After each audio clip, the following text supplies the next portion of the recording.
Welcome back to another episode of the Fit Family Podcast. Welcome, Dan.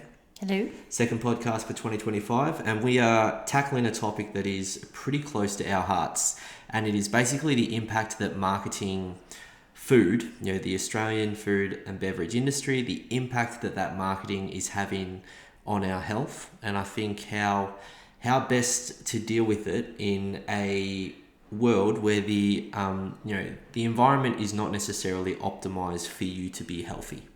There's absolutely no doubt about that. So that's what we're going to bust into today, and I guess hopefully raise a little bit of awareness of the issue, but also give you some tools, tricks, tips, tactics, ideas to help you navigate it, because it is a hard one. These are often things that we discuss especially in our one-on-one coaching, explaining and going through that restaurants, for example, supermarkets, like everything we see is not geared towards your health. Yeah. It is for money. It is for marketing. People are looking to sell products or sell their food. Yeah, or for pure pleasure. The best foods for you are not necessarily the most pleasurable. Like, we know there is an inordinate let's just stumbled over that one. Inordinate amount of money that is spent on basically chemically adjusting foods to make sure they are as pleasurable as possible to our tiny little chimp brains. Yeah.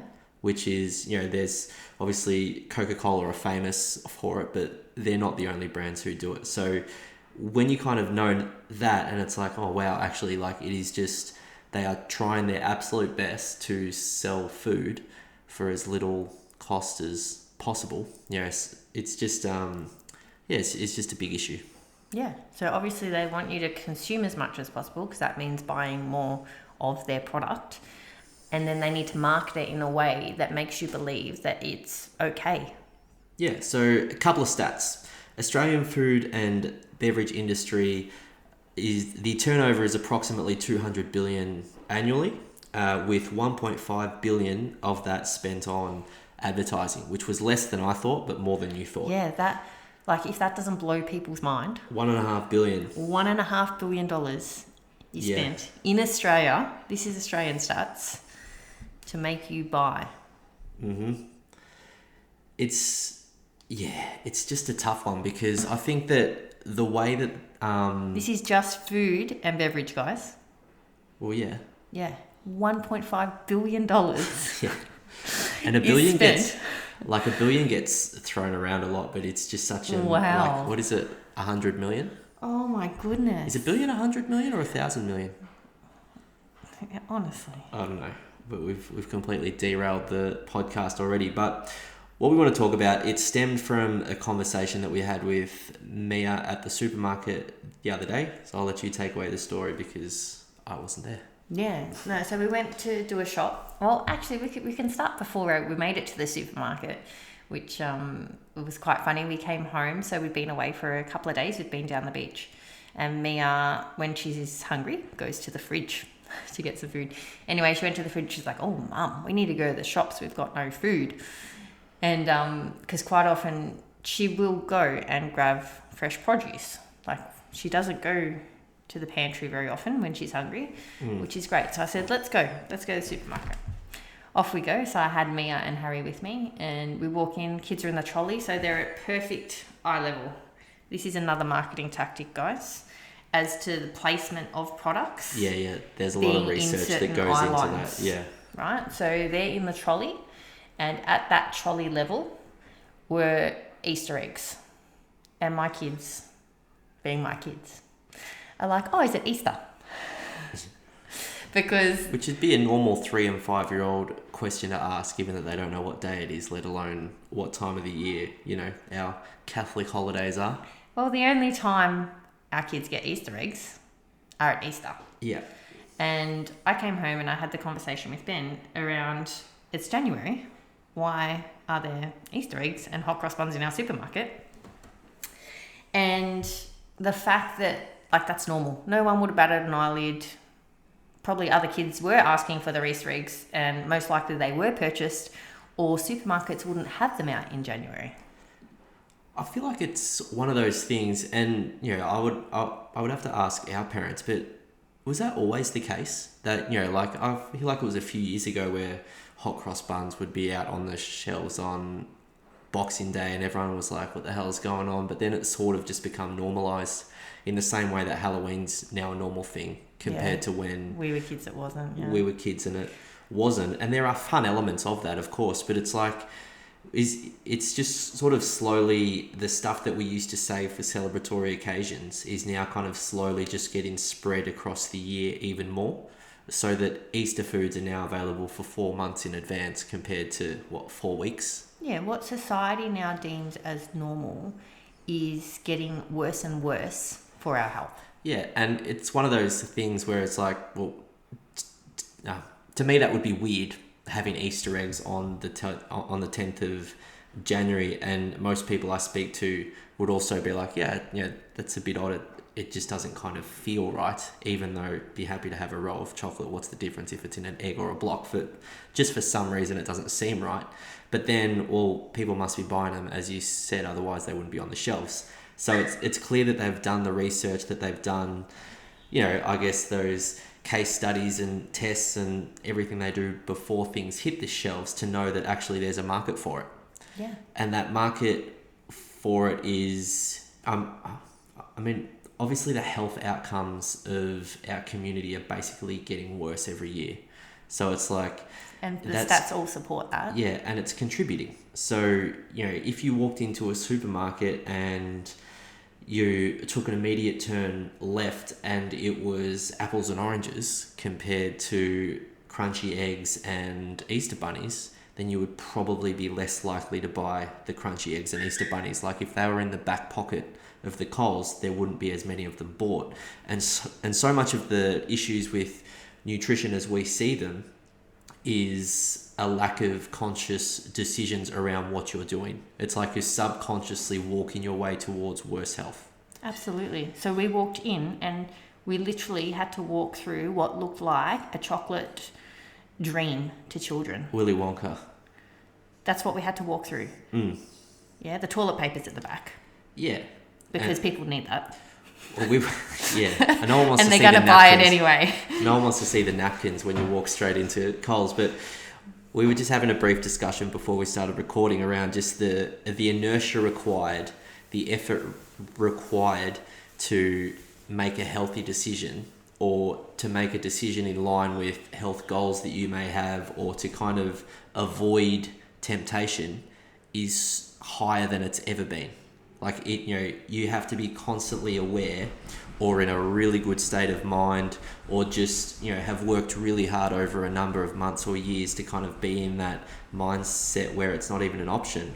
But imagine if you were just starting out on a nutrition journey, and every time you went to the shops, it's like you're constantly fighting yourself to not pick up old habits, or to, like you would just see it everywhere.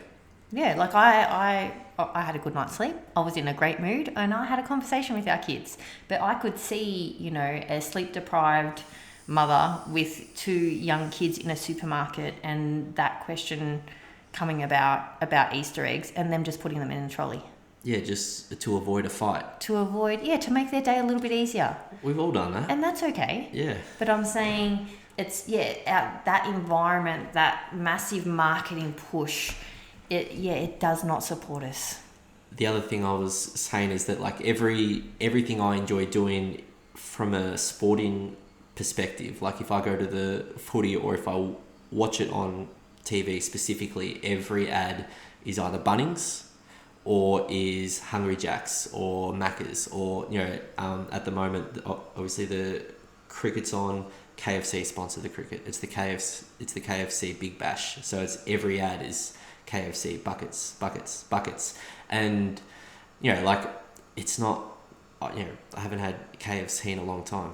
Not that there's anything wrong with it, but it's just like if I was trying to make changes and KFC was one of my favorite things, and it's put in your face. Yeah, it's like constantly in my face all the time, and decision fatigue is a real thing. Like every time you make a decision, it's like your phone battery dies a little bit. So we talk to our clients about behavioural change all the time, and we hope that the behavioural changes that we help them implement kind of become automatic. because every time you have to make a conscious choice, it's like it just takes away a little bit of that energy, takes away a little bit of the willpower.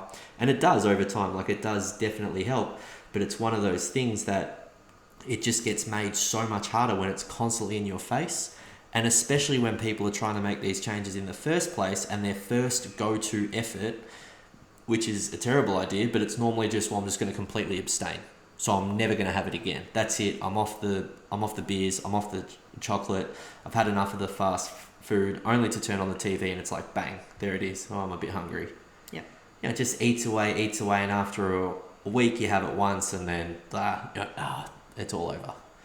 And it just is because there is $1.5 billion every year being spent trying to get you to do that. Yeah. Trying to get you to do that. And it's a tough environment to make changes already, but it's made even harder when you're constantly up against it from a consumerism kind of point of view, as well as a convenience, of the modern world. Really, it's really convenient to not look after your health as much when it comes to time and effort. Yeah, 100%. So what are a few of the things we do in our family to kind of optimize? So there's a lot of stuff we can't control. So that wider environment, going to the supermarket, I can't control that. I could do my shopping online, but that whole experience of getting the food is important to us, and our children understanding that. So we're not going to do that. So what can we do? You're also technologically illiterate, and it'd be really hard for you to order food online. You'd get the wrong mangoes and be fuming. I ordered Calypso. So like that. I also don't want people touching my food. That is correct. Yeah. It's not the technology piece. And there's no steps involved with ordering food this from is the also true. See? Again, another thing geared to keep us. Yeah, there's nothing convenient about going for a walk. No. Yeah. I actually like walking to the supermarket if we just need a couple of things. So now you've taken me off track, Benjamin. Yeah, what are a few things we do? So we can't control our wider environment, but what are the few things we do for our family to optimize our environment a little bit closer to home?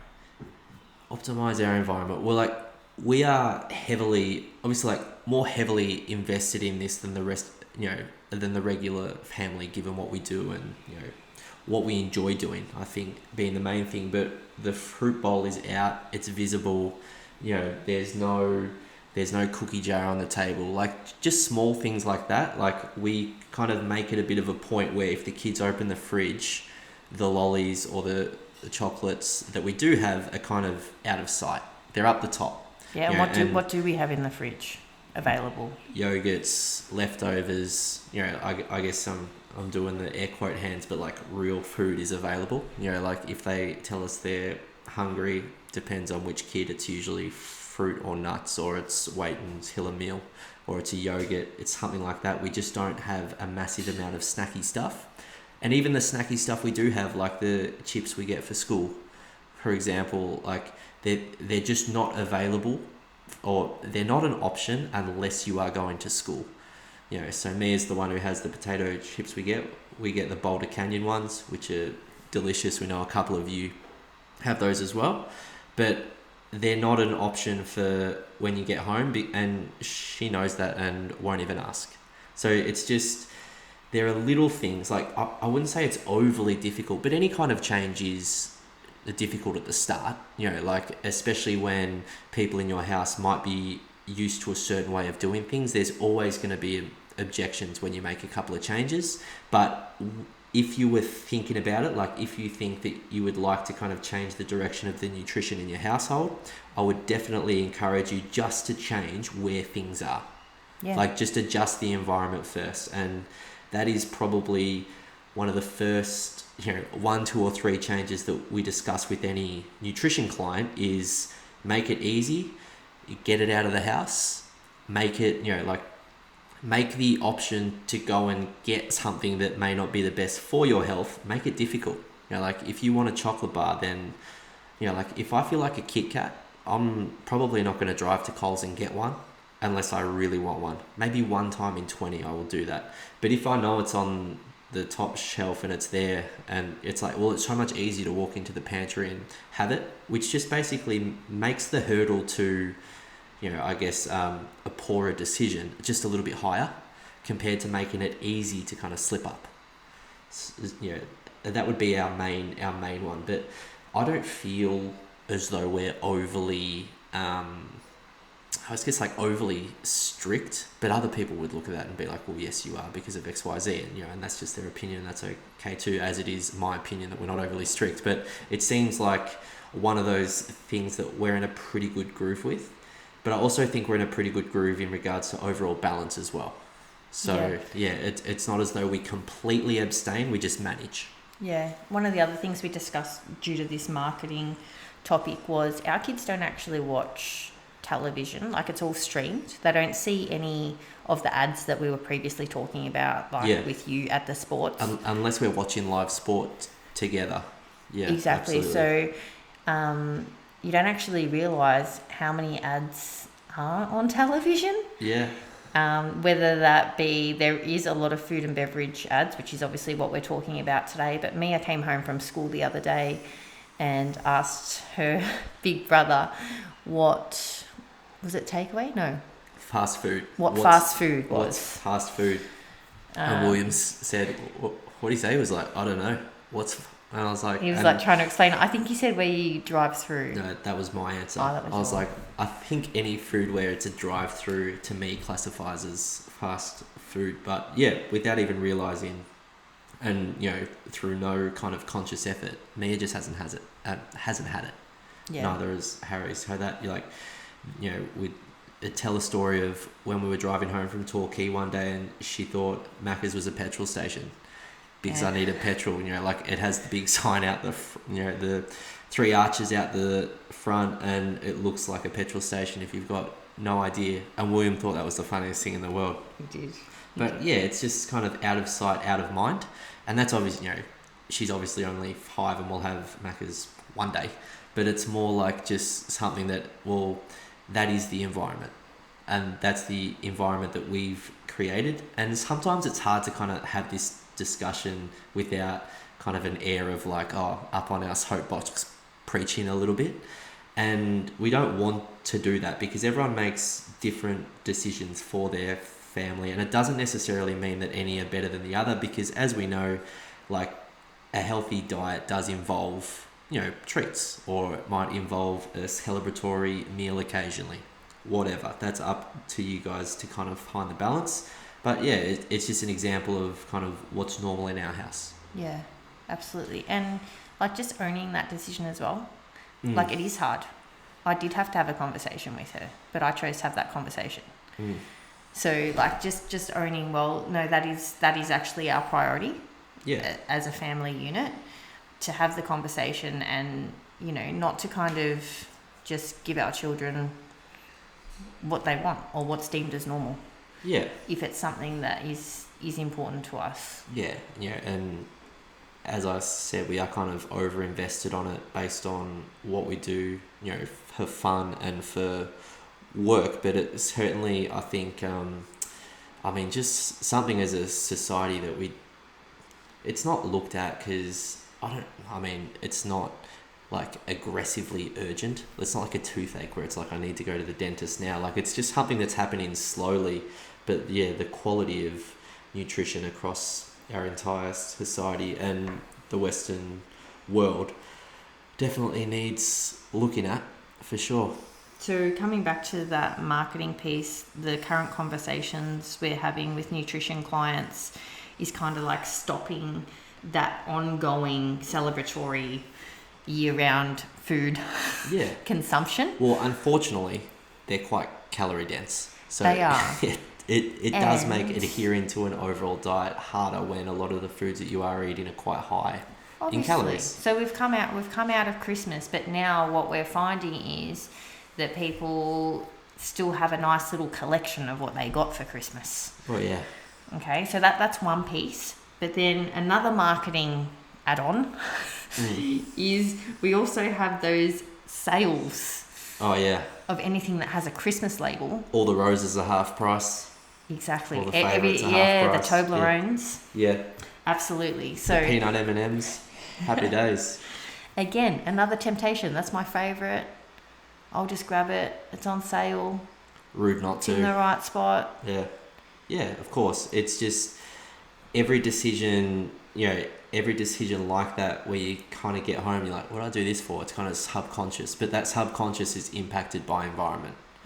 So that's the point that we're really trying to get across, I think, is just being a little bit more aware of your habits around your, I guess, holiday nutrition or celebratory nutrition, and how that kind of impacts the regular day to day as well. And yeah, also just maybe appreciating that those of you who are trying to make concerted efforts towards your health and nutrition, that if you are finding it hard, it's because it is hard. It's because of things like this. And if you are struggling a little bit, then that is totally normal. And yeah, it's not, you're not any weaker or softer for not being able to make it easy, because every time you go out, you're punched in the face with marketing, $1.5 billion spend on trying to get you to buy it. Yeah, but education is king. And again, knowing what it is that you're wanting, and I say wanting because we come at it not from a weight loss perspective.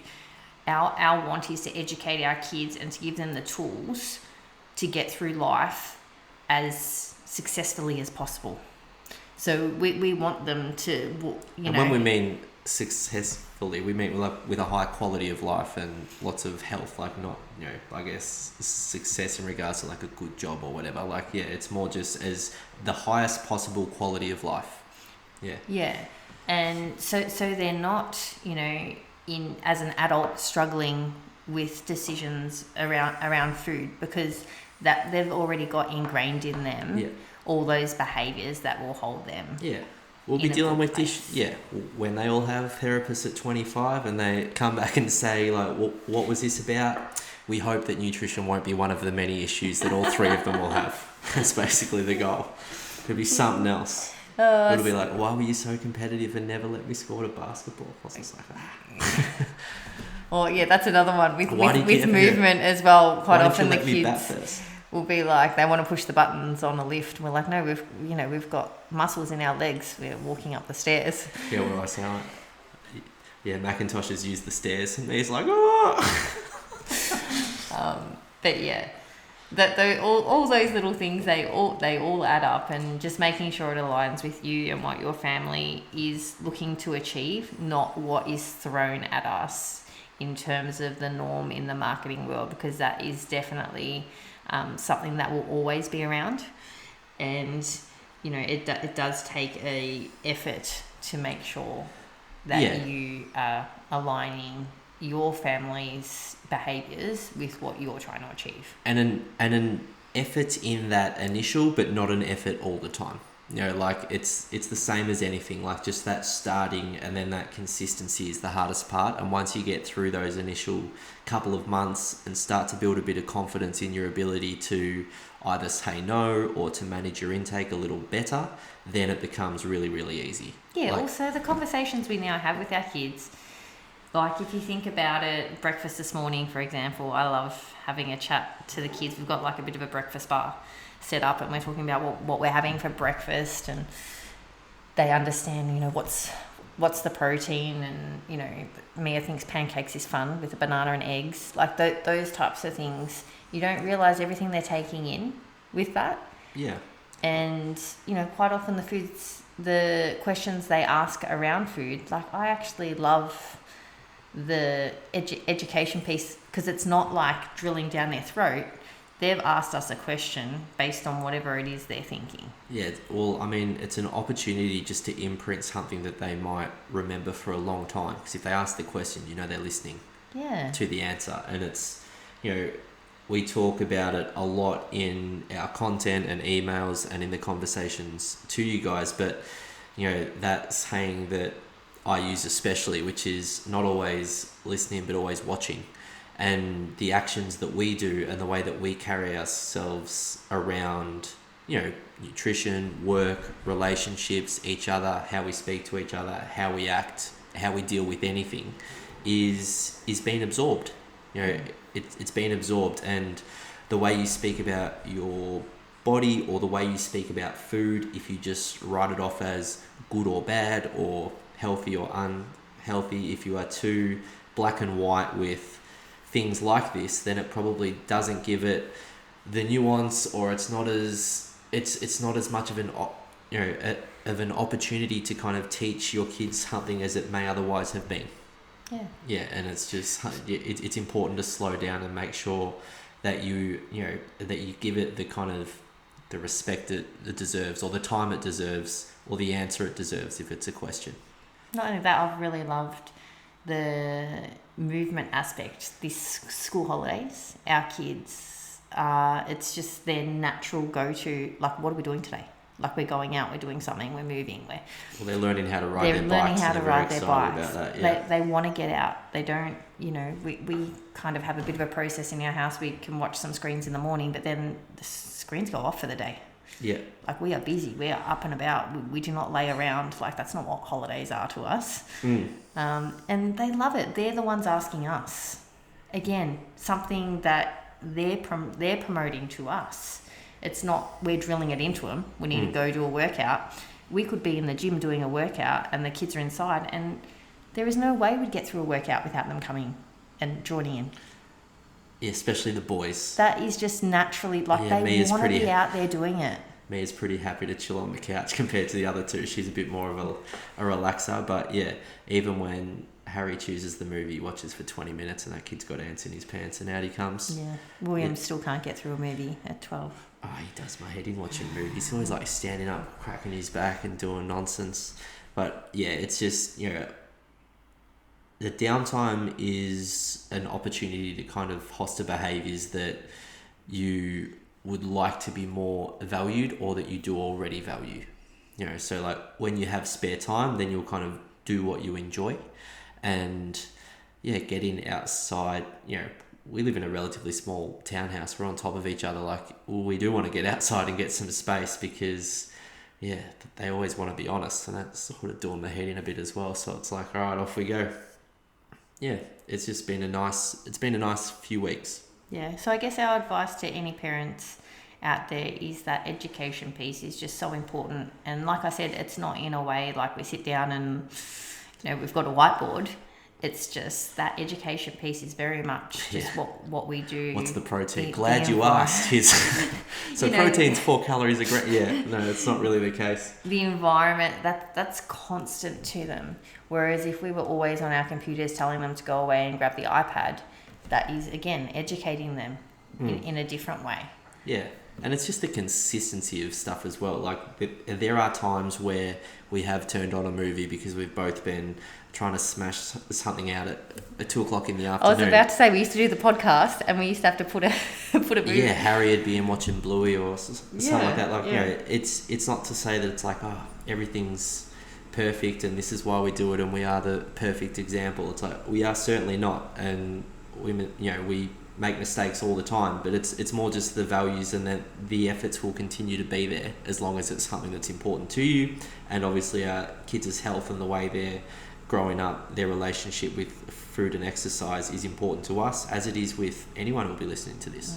Yeah, but just try not to rely on those external influences. Yeah. And definitely don't be tricked by the fact that something advertised as healthy is for your health. Yeah, we are swimming upstream. Yeah. In that regard, and I mean, the stats of the people who are living with illness and or at risk of either through their body composition or otherwise, it's like, if you are actively making steps and steadily improving your health as an adult, you are literally, you are in the top 20%, I think the stat is now, because most people steadily gain weight and deteriorate as they get older. And if you are going the other way, and that's incredible, especially when, you basically have to fight through so much to make it happen.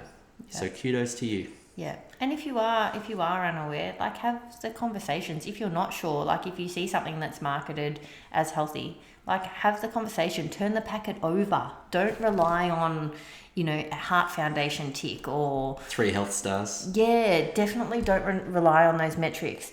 educate yourself to a point where you can actually look at the information on the back of that product that legally needs to be provided and make your decision based on that. Yeah, and ultimately get to the point where you feel confident in your decision based on that, which is, like that's part of the learning process is, like, okay, I can see this is 330 calories and 12 grams of protein and 18 grams of fat or whatever it is. It's like, but how does this fit within my intake? Yep. And ultimately, if you can come to a conclusion that you are confident in, then that's an incredible space to be. And if you're unsure, just message us. We'll tell you. Love it. That's what we're here for. We do enjoy those conversations. Yeah. Anything you want to add? No. No? I'm surprised I didn't get too outraged. I kept it together today. Yeah. Oh, that's all right. I absorbed all the outrage a few nights ago, guys. You're welcome. All right. Catch you next week. Bye.